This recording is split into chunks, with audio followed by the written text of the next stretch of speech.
July 30, 2025 ay ginanap nga ang send-off ng ating pambato sa Universal Woman, walang iba kung hindi si Jasmine Omay. Maituturing na nga na pageant veteran itong si Jasmine Omay dahil ilang national pageants na rin ang kanyang sinalinan. Hindi man niya naiuwi ang corona o ang right to represent the country in the international stage. Pero remarkable ang kanyang performance dahil natatandaan siya ng mga pageant fanays. Just when we thought na hindi na ulit magpaparamdam itong si Jasmine Omay, ay earlier this year ay inappoint siya bilang ating Universal Woman 2025. Fast forward to this date, at malamang nasa India na siya to represent the country.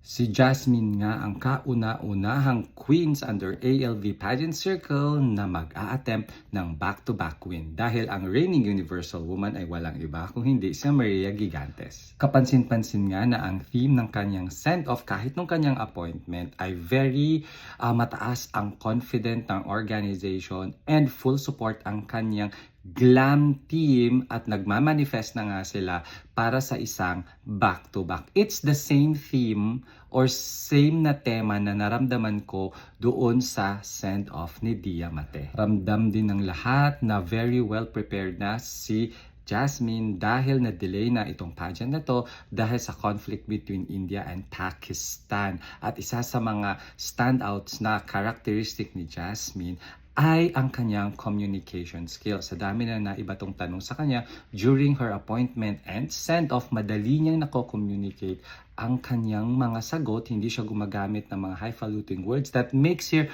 more relatable. Oh, my advocacy is called Hilom.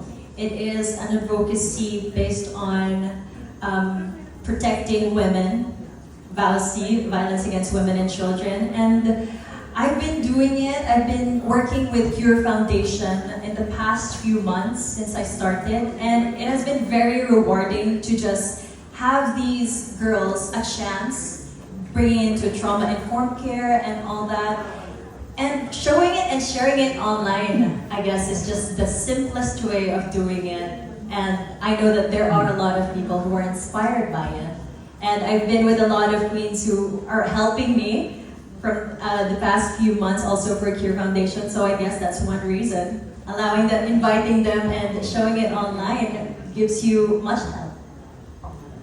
Mukhang mapapalaban nito si Jasmine dahil almost 70 na delegates ang magko-compete para sa Universal Woman 2025 title. Pero mukhang malakas talaga ang laban ni Jasmine. Pero ang tanong, handa na kaya ang organization for a back-to-back win? Abangan natin yan. The competition will start the 1st of August and the coronation night will be on August 10. Good luck, Jasmine! Jasmine Omay, Universal Woman Philippines!